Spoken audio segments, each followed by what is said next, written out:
we're just gonna have to go like this, half cut off, but that's the situation that's occurring because do not have camera skills. Well, I don't have a camera, I have my phone, which is technically a camera, but you know what I'm saying, that sort of thing. I feel very arched, but we're gonna go with it. So this is actually obviously quite a serious video, so obviously get my strangeness out of the way first. Yeah, so this is about my experience when I got hospitalised for my anorexia. Mine was, I'd say, a little bit of a different, I don't know every case out there, but I'd say mine was quite unique in the sense that I wasn't there for very long, and it was purely for the fact of my age, and that's something that I'll bring up a little bit later on in the video. But yeah, so we're just going to get started and go from there. So I may or may not have posted a video yet about this holiday that I wasn't supposed to go on, and it pretty much follows on from that. So basically, when I got back from this holiday, I was under the CAMS mental health service. If you want to see that sort of side of things and you want to hear more about CAMS and what it's about and sort of my point of view on it, comment below and I'll create another video for it. It might be quite an interesting concept to see people's different experiences and sort of the thoughts behind it, and also how we can better that sort of service, because I feel like from my personal experience, like, I didn't think it was the most valuable outlet for me or source of help, I guess.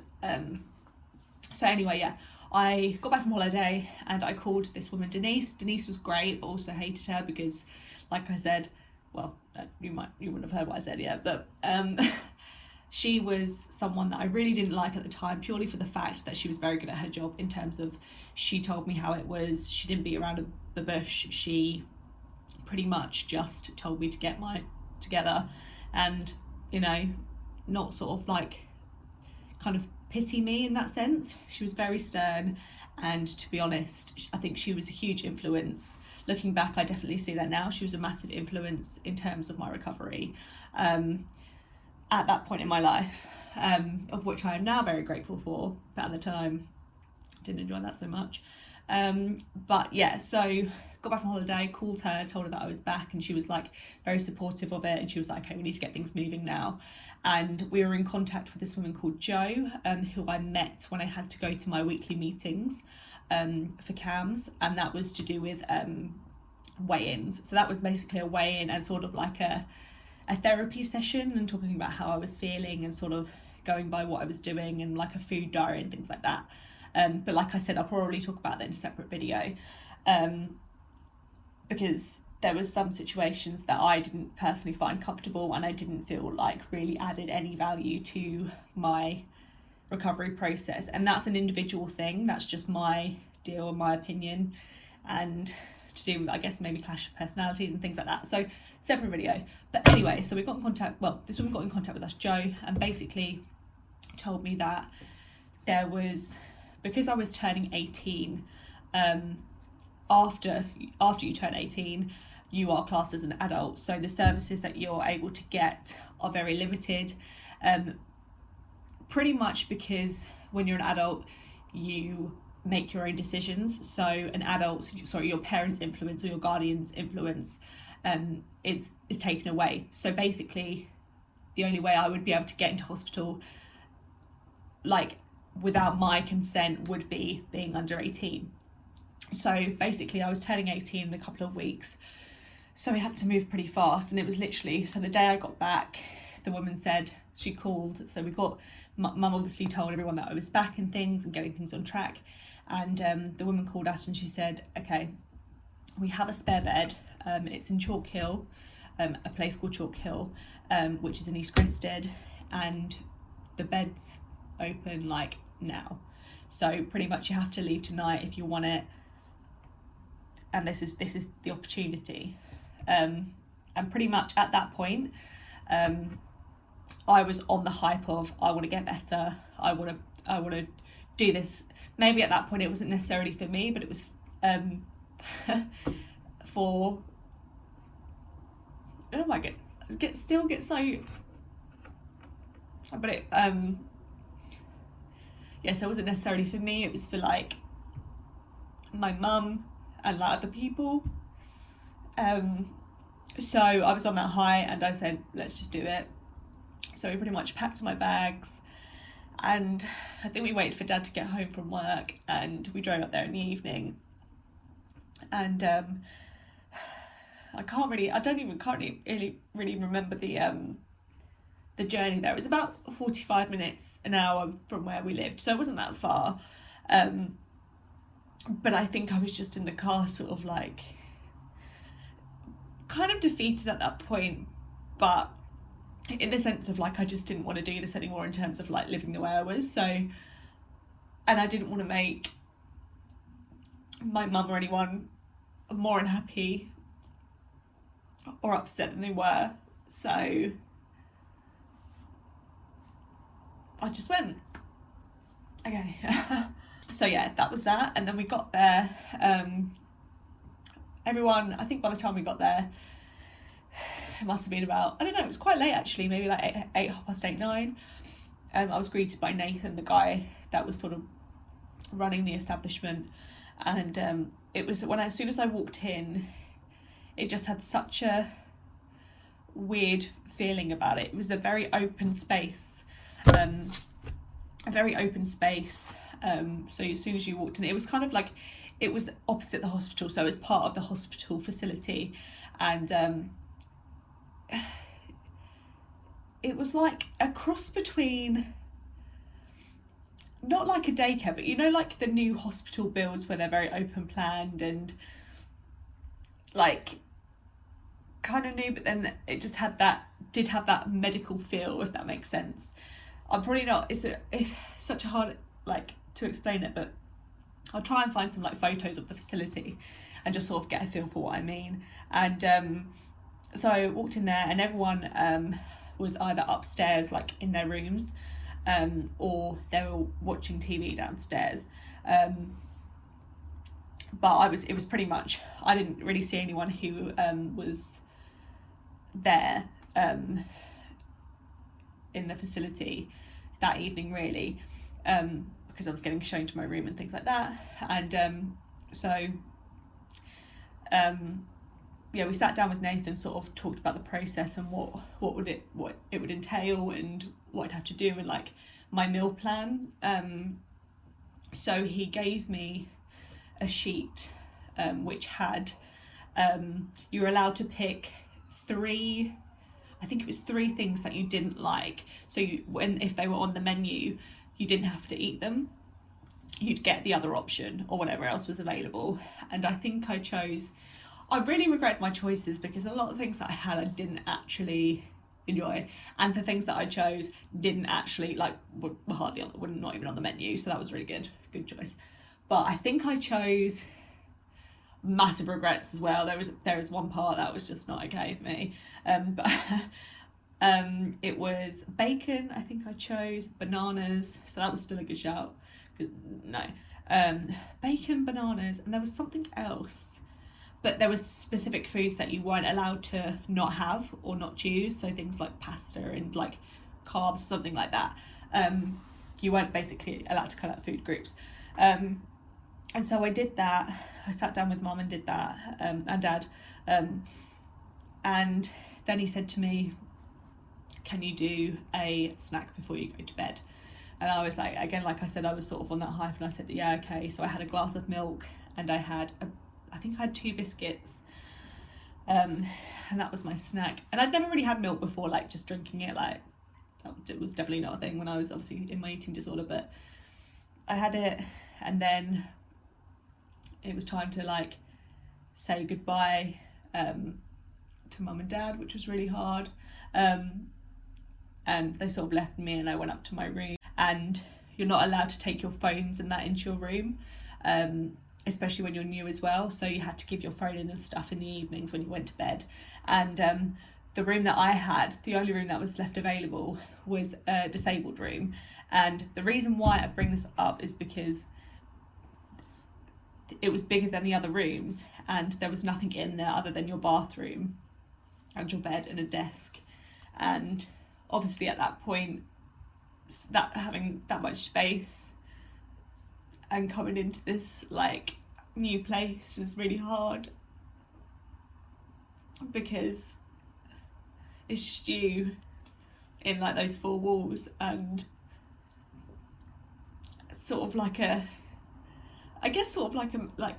metaphor, if that makes sense. Like it was hard just to sort of lay there, and obviously when I had trouble sleeping anyway, just trying to put yourself to sleep and not think about stuff, because that's all you sort of could do, is like, unless you like had a book or anything, which I didn't at that time.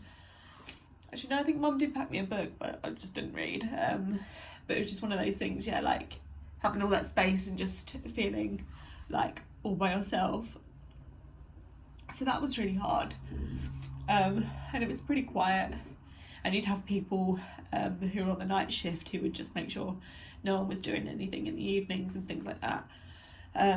So the first night was pretty rough, and then every morning we had to wake up and be downstairs for breakfast for, I believe it was 7:30 breakfast was. So we had to be downstairs before then, so we had to get woken up. And so we got told, basically, depending on your stage in the recovery process, you'd have a different type of meal plan. So they had like you're either on like small, medium or large meal or something like that.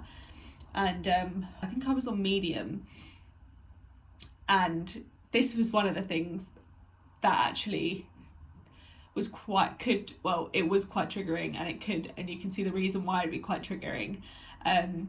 I was put on medium meals, and so when I had my breakfast that morning, this is my first morning, and everyone was sitting down at the tables, and you have a supervisor on every table to make sure that everyone's eating. They have to sit down with you, making sure that you're not hiding any food, putting it in your clothes, not eating if you're like tapping your feet and things, because they say about burning calories and things like that, and just making sure that you are eating your food. So I was on medium meals, and I had I had 2 pieces of toast.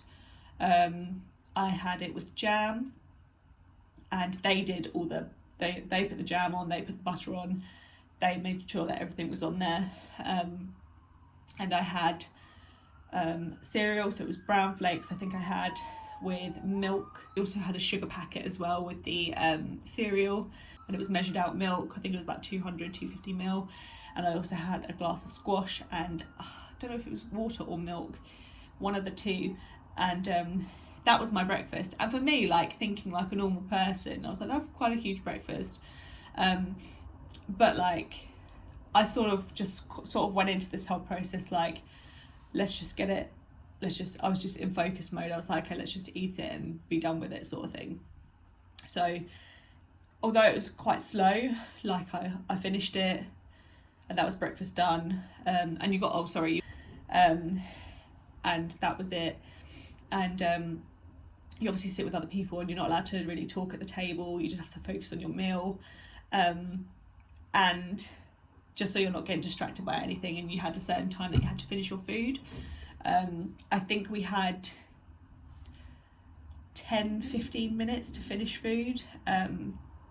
Otherwise, you'd either asked to be hurry up, and then it would be sort of like a warning against you, and then you'd have to be extraly monitored and things like that.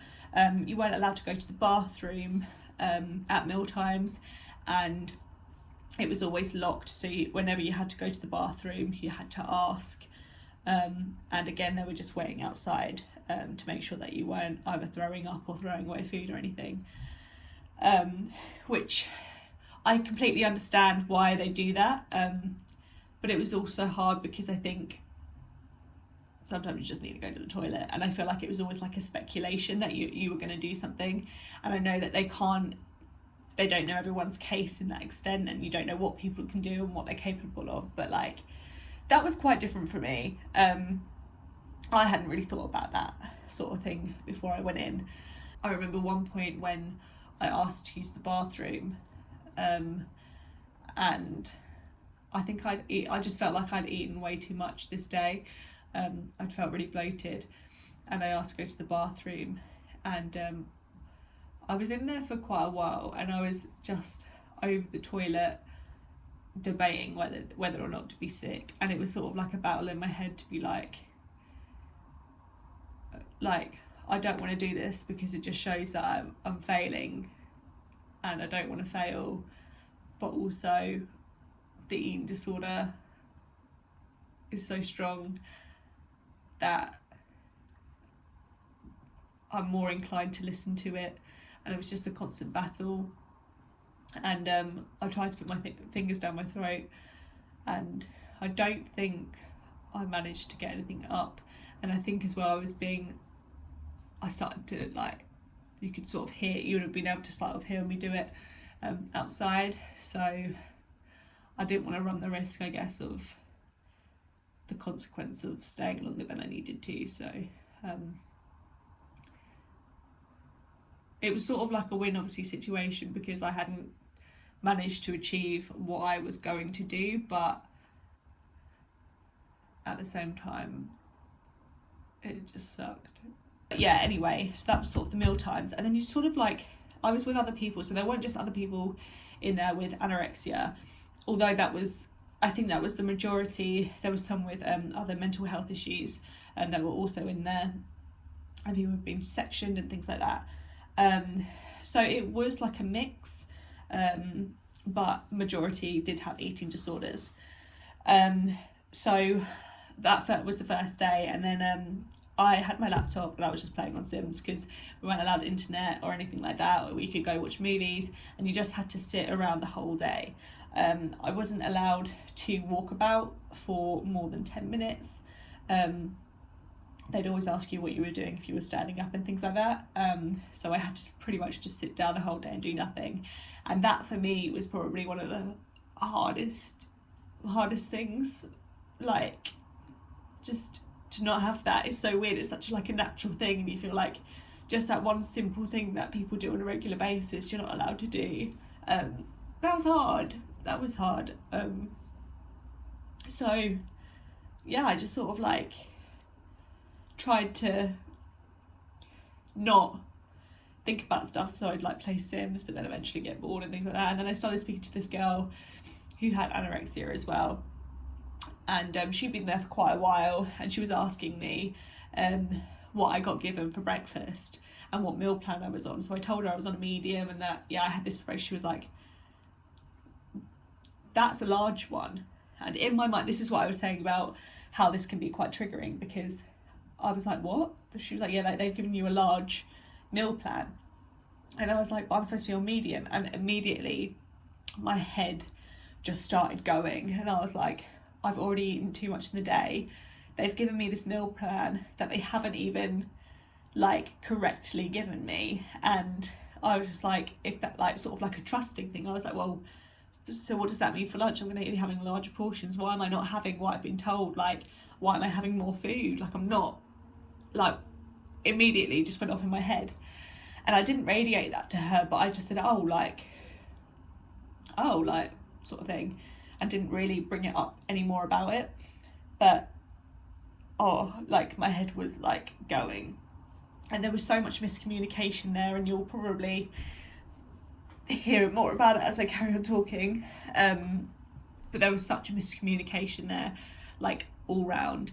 And so yeah, I was quite panicked about that. I didn't enjoy that, being told that at all. And I think that's one of the other major things. Like, they tell you, he told me that evening when I got there, he was saying how, don't get too close to people in here, you influence each other, and you just need to focus on doing your thing and getting through and focusing on yourself. And as much as it is true, like people are very influential, and even if people don't necessarily mean to do it with this type of mental illness, it's so easy to get caught up in that sort of realm of things and make people, make your mind go a bit crazy, especially when you're comparing like what you're eating and like not eating and things like that, and behaviour and that sort of thing.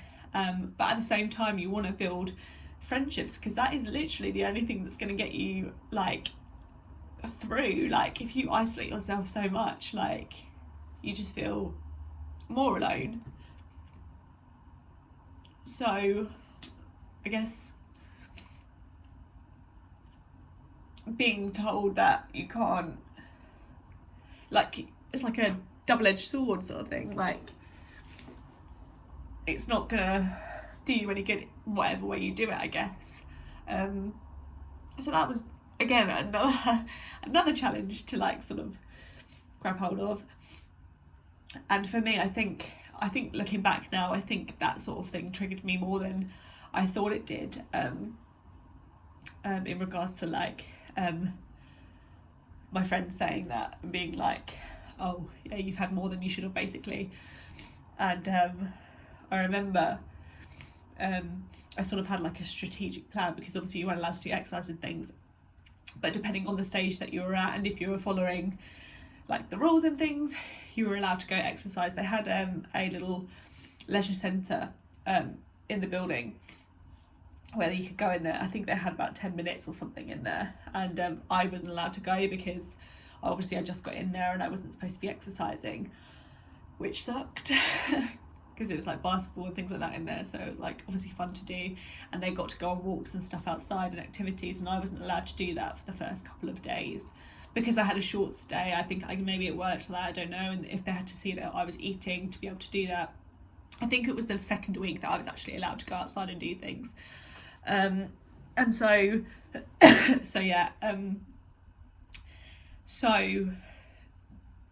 was obviously panicked about that. So every day you would have to get your blood pressure taken, to just vitals, just checks like that, just to see that you were doing all right, and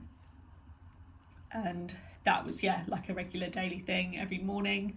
I think they might have done it twice a day, maybe in the morning and the afternoon, but yeah, and we got scheduled, I think, a psychologist,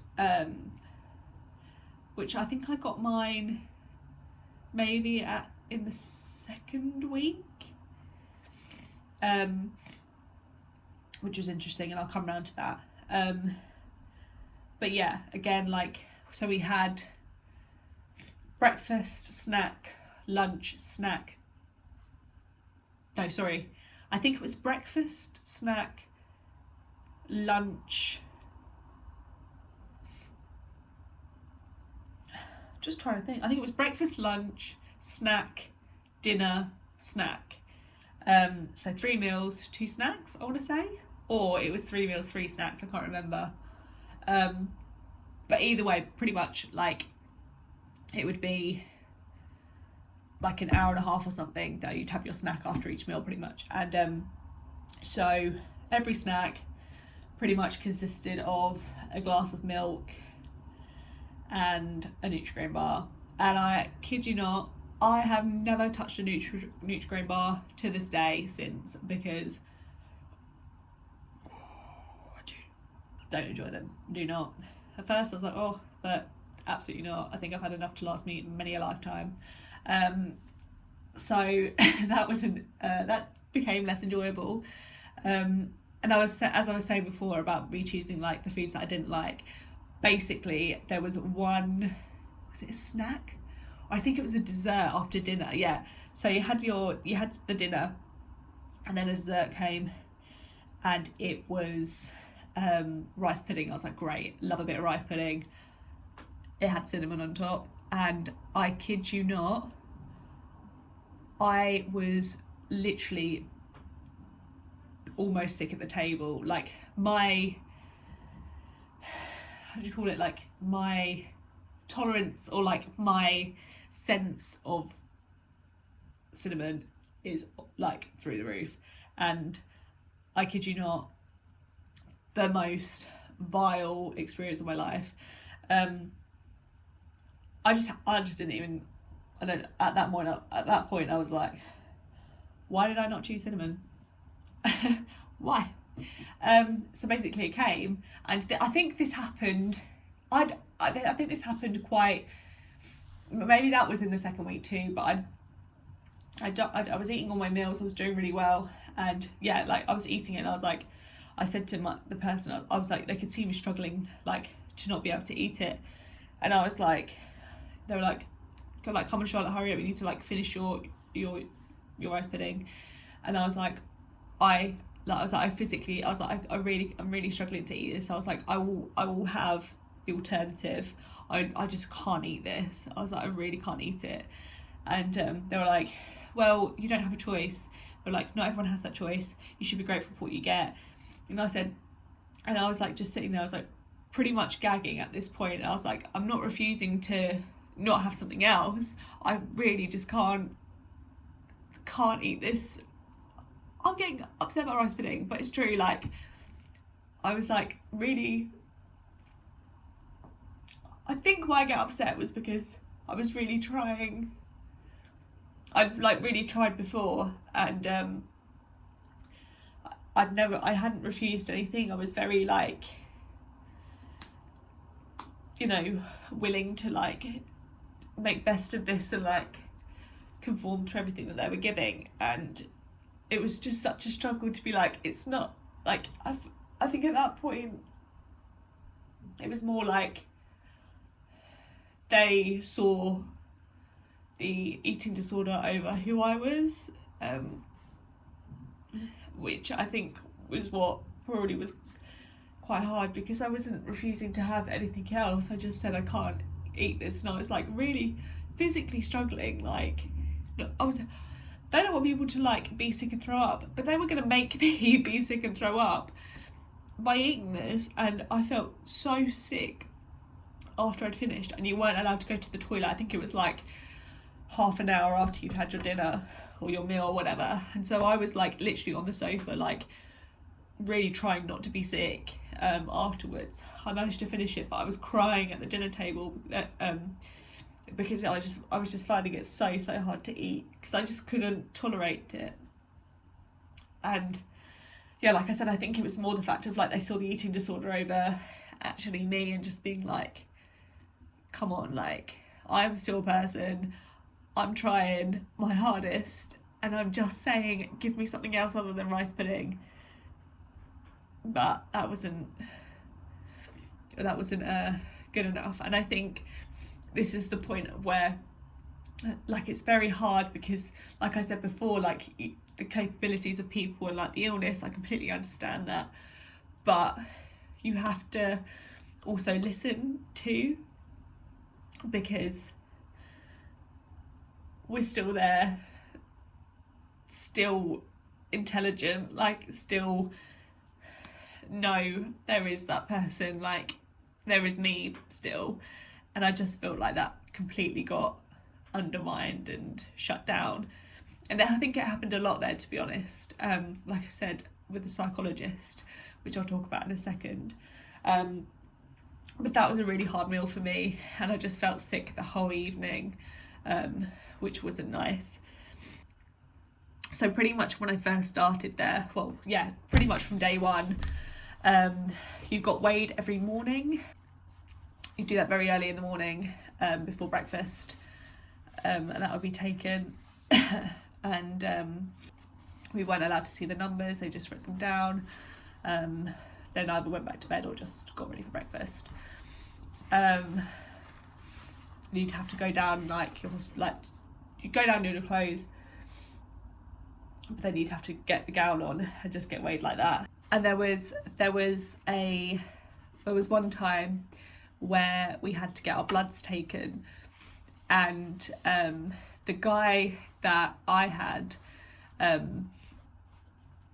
he was training to do this sort of thing, so he was this was one of his, I was basically his experiment in terms of him trying to take a blood test or a blood sample.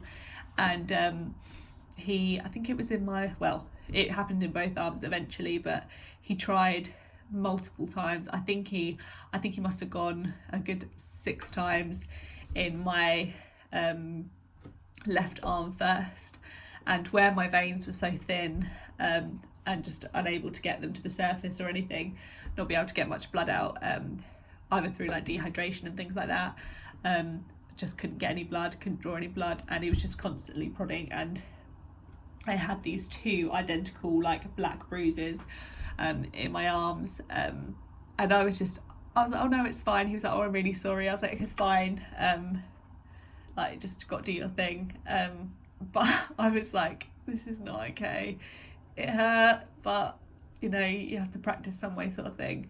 And then the nurse that was obviously chaperoning, she tried and she couldn't do it. She was going in the other arm, and again, it must have been, I think it was actually more this arm, and they were like, okay, we're gonna have to give up soon because we can't keep doing this to you. Because at this point I was like beginning to like get a bit teary,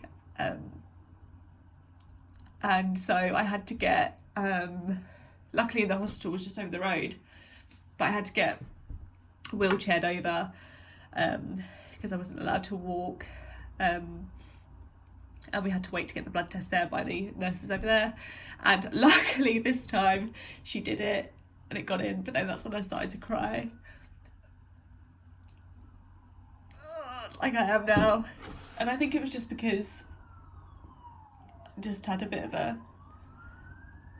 just felt rubbish. Yeah, it was hard. I've cried a lot in this video. Yeah, so luckily she got it straight away, and that was sort of sorted and fine. But at this point I was just a bit like, oh. And so yeah, that was interesting for me, because it was actually my auntie's wedding when I was during the hospital stay, and so I had to get permission to, because I was a bridesmaid, I had to get permission to leave my stay for, I think I stayed, I was out for like 2 days, but kind of not, so I left on the day that I had to go to the wedding, and then I was back the following evening, or midday, something like that. So I was just out for the day pretty much, and they had to, I wasn't going to be allowed to go because I was in hospital. That was what the procedure, like that was my time to stay and be in my treatment. So it took a bit of debate, but then they were like, right, you need to eat properly. Like they obviously gave my mum strict instructions, and obviously if I didn't do what I was told, there were consequences, etc. And so I went to the wedding and had a really nice day. The eating thing was hard because everyone was rushing about, but mum,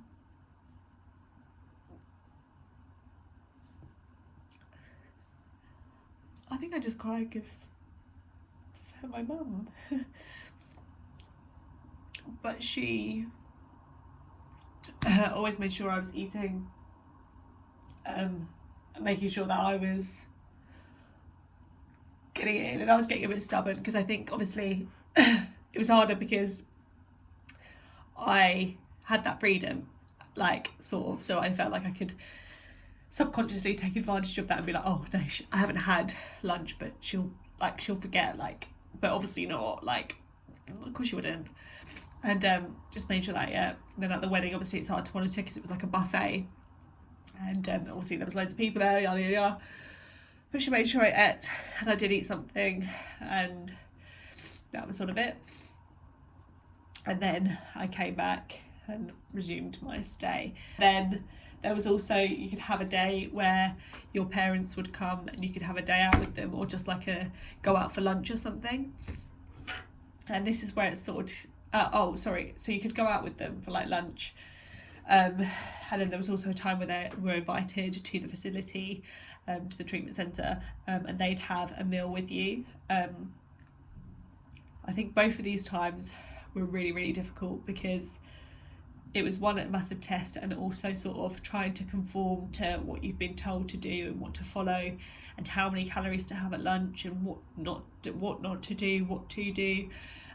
So both of us trying to stick to the rules, and not really listening to each other.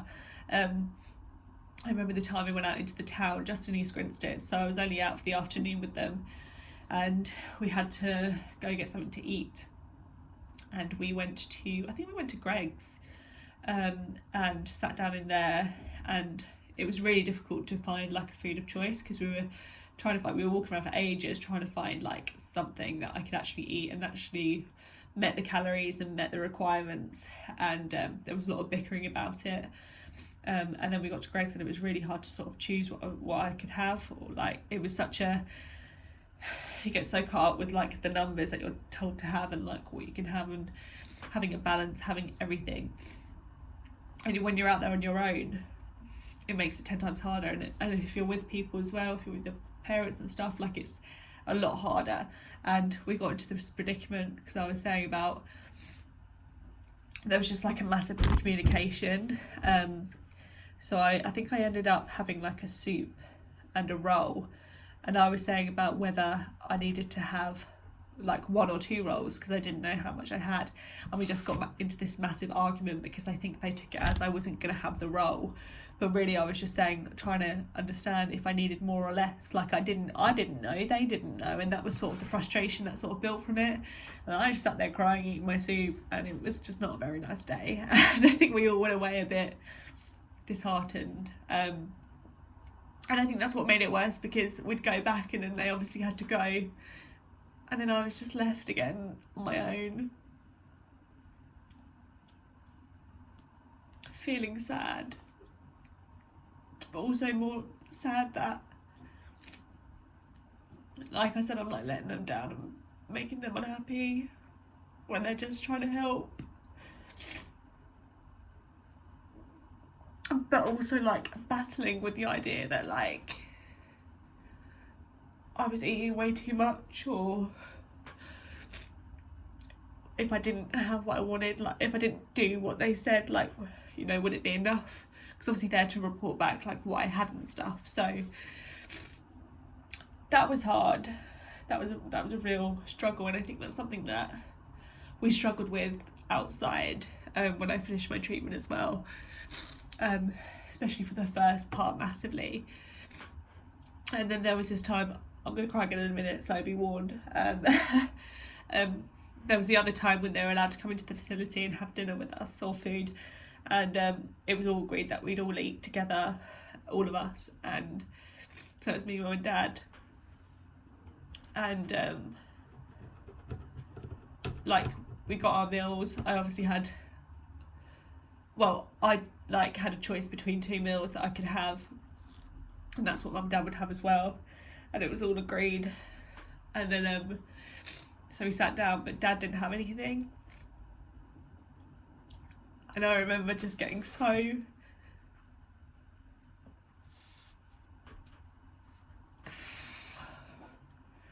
I remember just getting so frustrated, because we'd all agreed to like sit and eat together, and for him to just sit there not having anything, and me having to eat this, I just felt so pissed off. I felt so pissed off and so angry and so upset that like it was more of like the support thing, and not to say that he wasn't, like, obviously now like it was just my perception at the time. Like my dad is like nothing like the best like dad, like nothing, like he's great, but at that time I just felt like we're all supposed to be in this together, and I just felt like he wasn't, and I was so angry.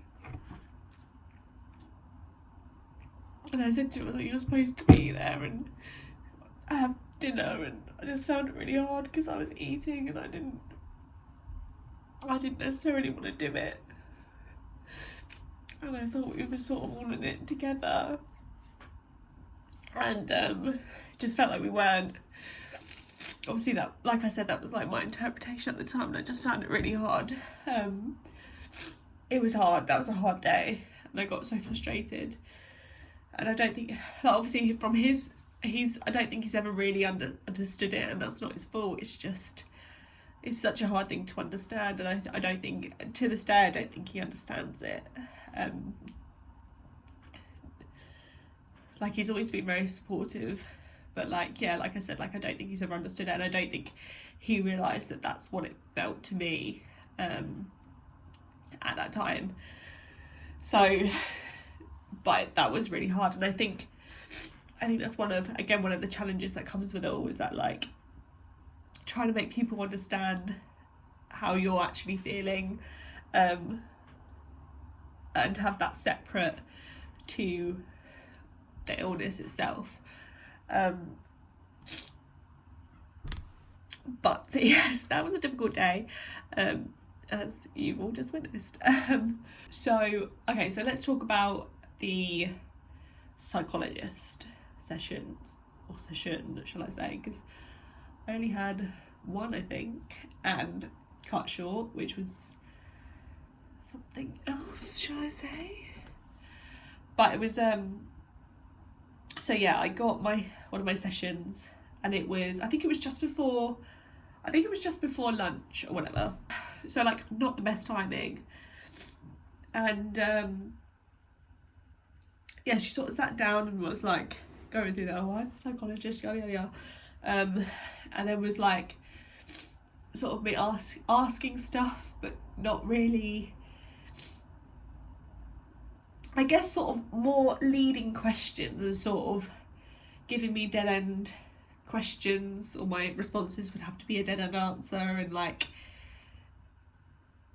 didn't really, I felt like she wasn't listening. It was more the case of telling and sort of overriding, like I said, like kind of putting my eating disorder as the crux of my answer, as opposed to me, and my view on my situation.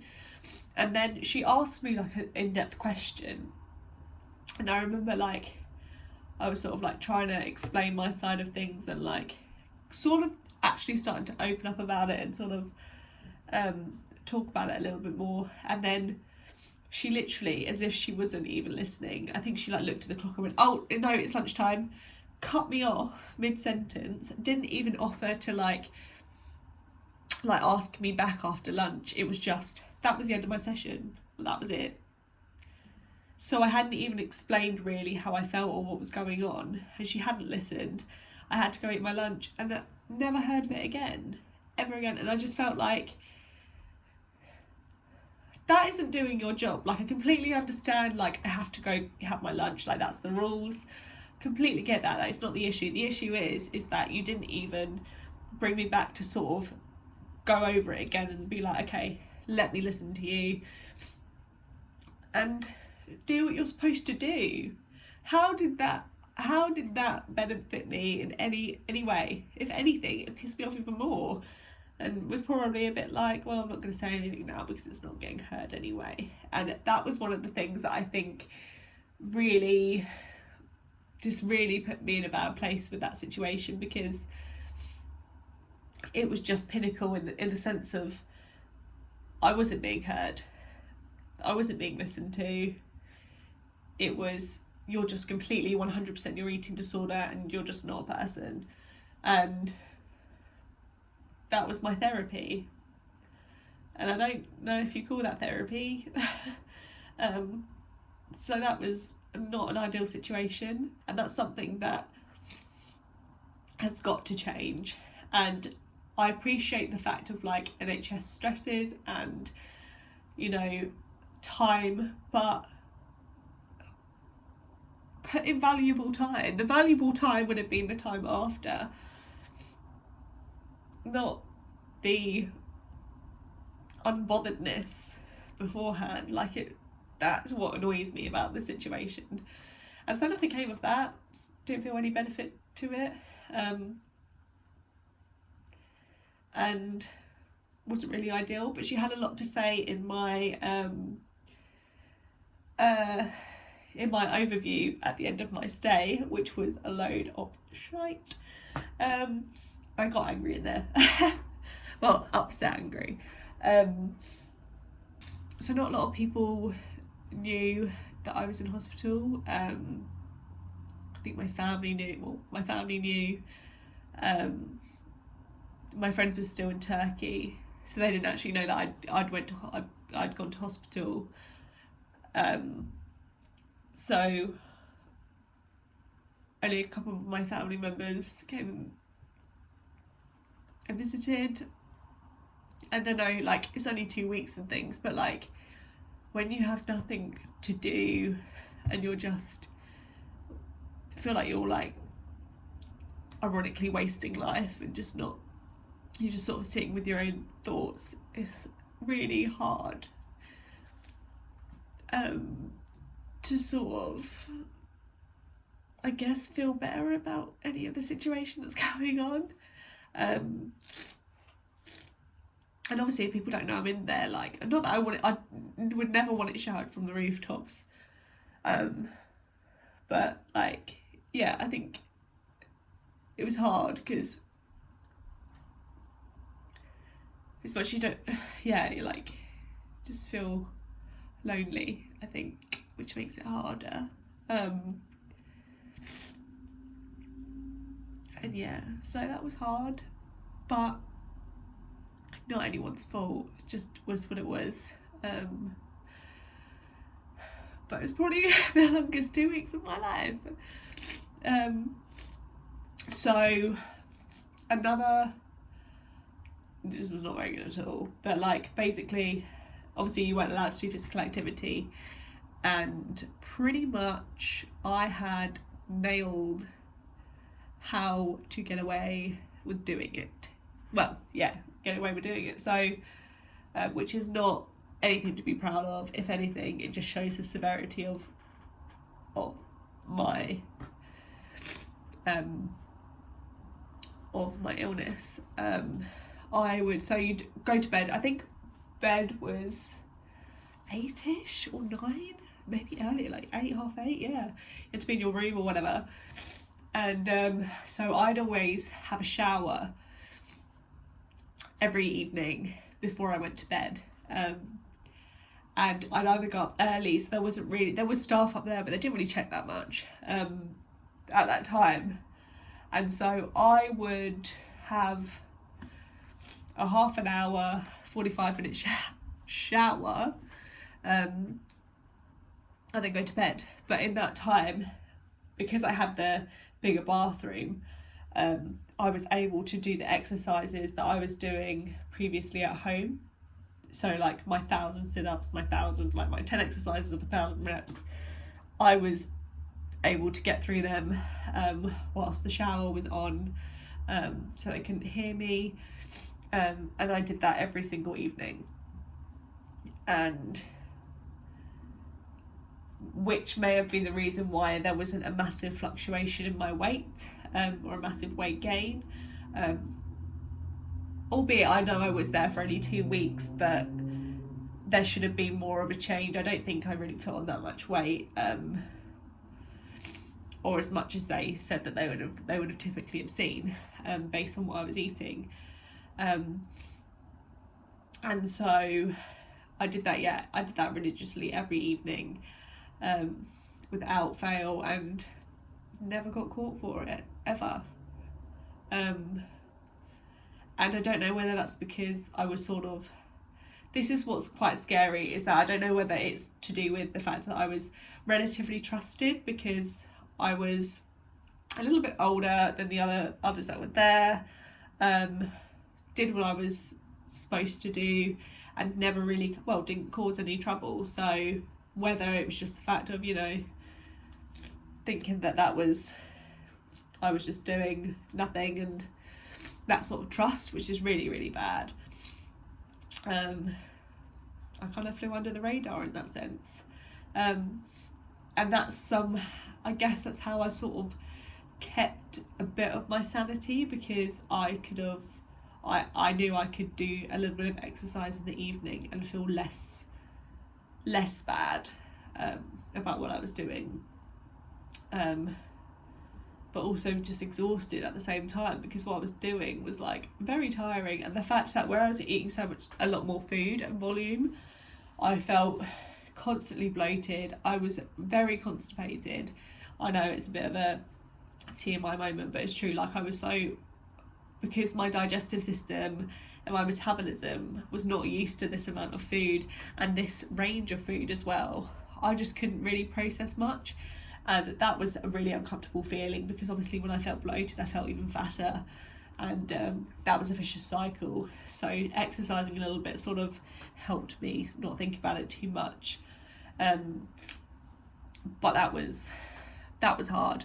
But yeah, like I said, like, pretty much got away with it, and no one said anything otherwise, which is terrible. And that's why I sort of try and see both sides of the argument, in the sense of like seeing me, like I was saying before, like, see me as a person, because I am still there, but like the extent of who I am and the extent of my eating disorder and how much that takes up of like my own self.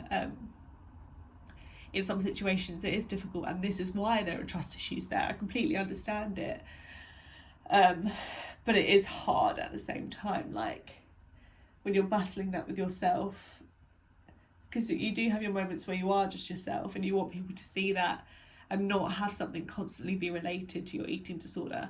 So that's really difficult. But yeah, I did that for like religiously for 2 weeks and was not good, but they didn't notice. So that was interesting.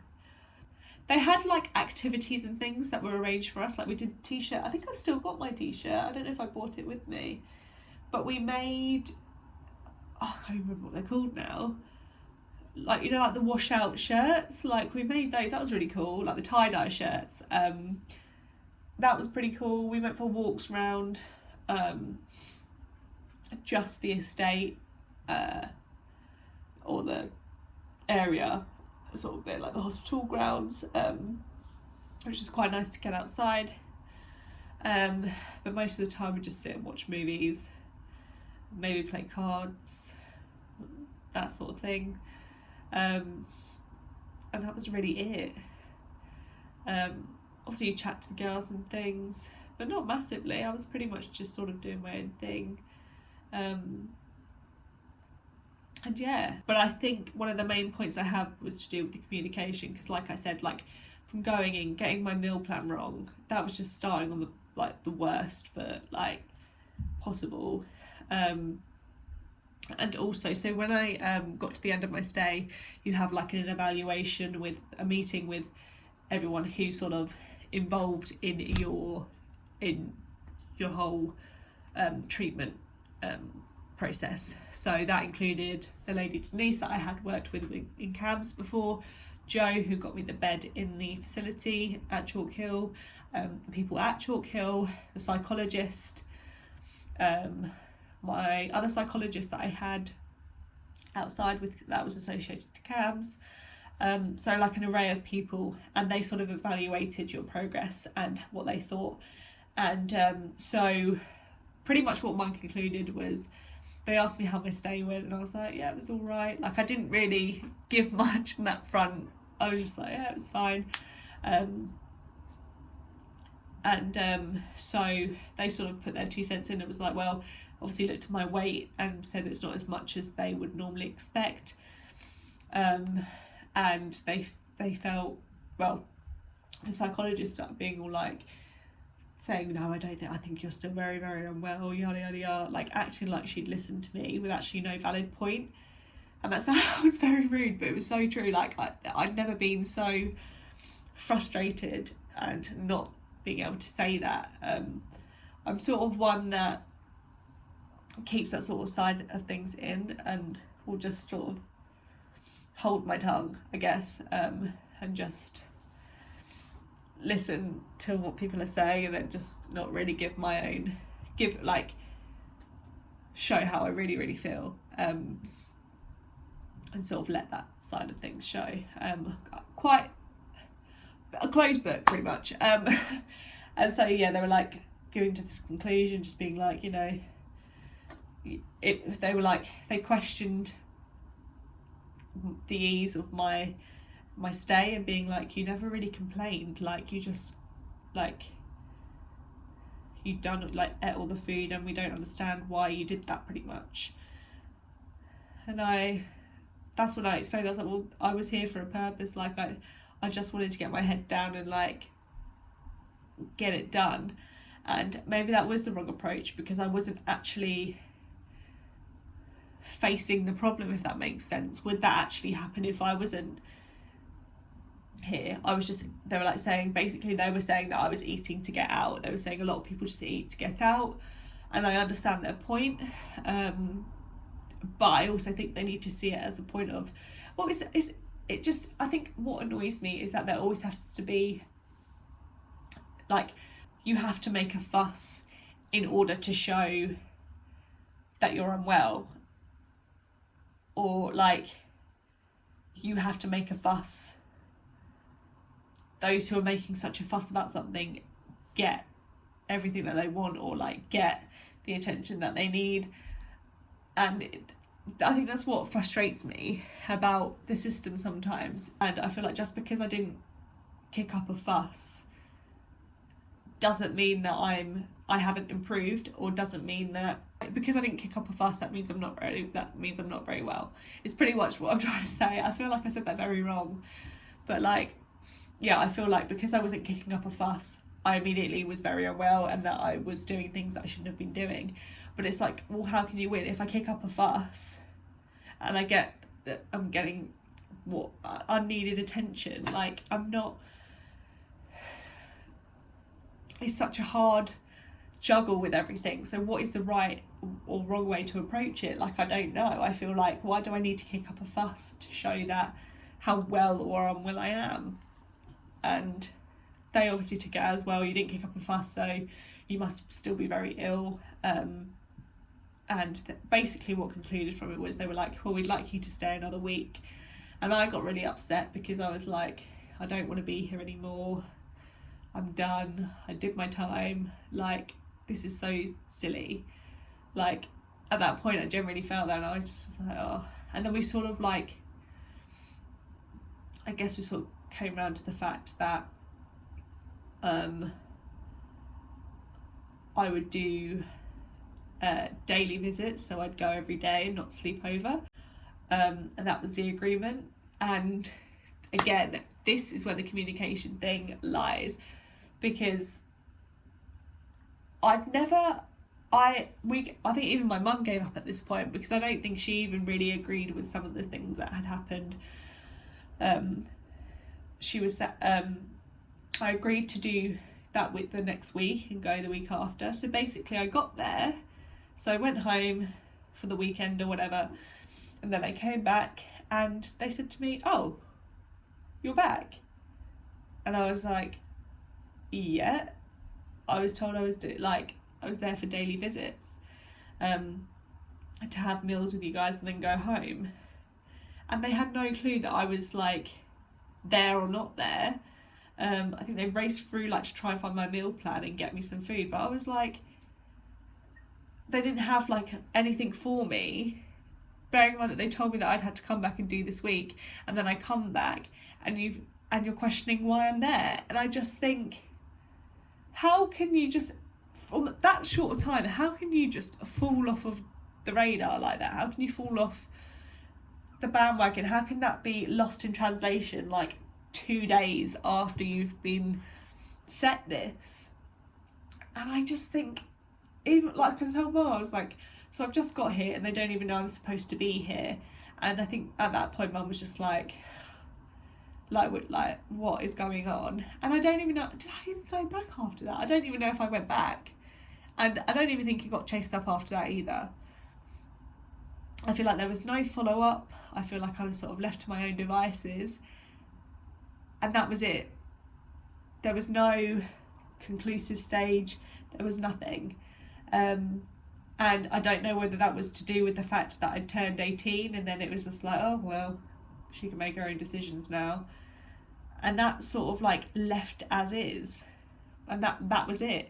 I think the only thing that I had coming out of that was my doctor's appointments, but that was just our own setup. That wasn't anything to do with anyone else. And I just sort of got dropped off the radar, and I actually got to my lowest after I was hospitalised, the lowest that I'd ever been. And I don't know whether that's just to do with the whole negligence factor, not really knowing where to turn to, what to do after coming out of the treatment centre and having no guidance in that sense whatsoever, and just not really feeling like anything was achieved within that time. And I think when Mum looks back at it too, I think obviously at the time it's so different because you're just consumed by everything, but I think she would agree in the fact of like, was it worth it? Was it something that I benefited from? I think in some respects, obviously, yes, because I was not well and I needed to eat more and I would have died otherwise. Like, so when you look at it in those sort of terms, like, it had its benefit, but I also believe that the communication and the general follow-up of everything is very, very, very poor, and it's very hard to judge, I think. But I think based on my experience, I don't think that anything was really regiment in that sense and understanding, and it just felt like you were walking around there like a ghost and you had no purpose, and that's sort of what it was. It's a very tricky one to sort of, I guess, figure out whether it was beneficial to me or not. Like I said, I did get worse after my treatment, and that was when I think my exercise did pick up. And I don't know whether that was the fact of sort of like a catching up mechanism or like subconscious of like, because I hadn't done as much when I was in treatment in terms of exercise, I needed to pick it up full steam and I kind of go full pelt. And maybe where obviously I wasn't eating as much after my treatment, that my weight did go down because of that. So it could have been like multiple factors that obviously influenced that. But in regards to the overall view of my stay there, I think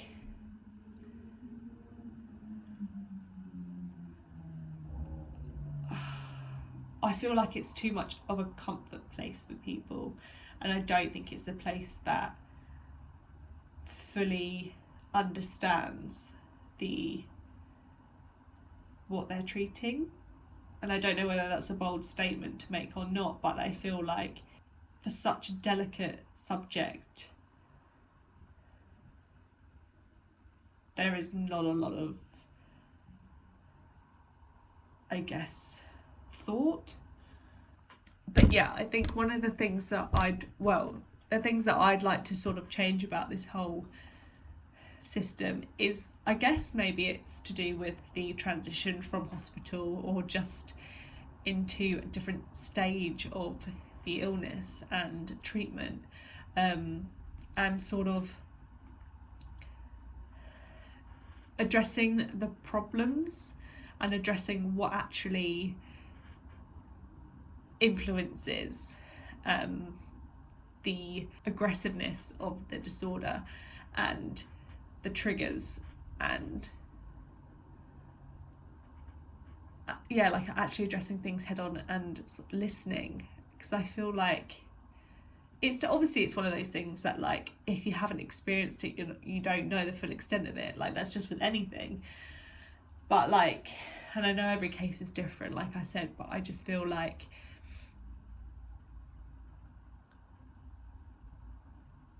you need to be able to find the person.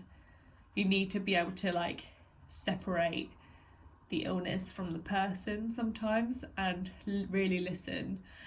And I know it's hard, but I just feel like it gets so lost sometimes and you're just seen as another lost cause, or you're just seen as another in and out kind of system, and it just shouldn't be that way. The whole point of it is to prevent relapse or reduce the risk, and I just don't feel like there was really much support there in that sort of sense of things. And like I said, I did feel alone, and just, I know people can't, you are very vulnerable in that stage, and you can't rely on people all the time to make you feel better. You've got to find that in yourself. But also at the same time, I don't feel like any of my problems were addressed in any of that situation, other than, well, making me eat more. But that's not necessarily really the crux. And like they say, like they even say it themselves about people wanting to eat to get out, yet that was actually never really addressed. And yeah, it just didn't really feel like I had anyone to talk to per se that didn't sort of manipulate what I said, I guess, in a way. So I think, like I said, I think being in hospital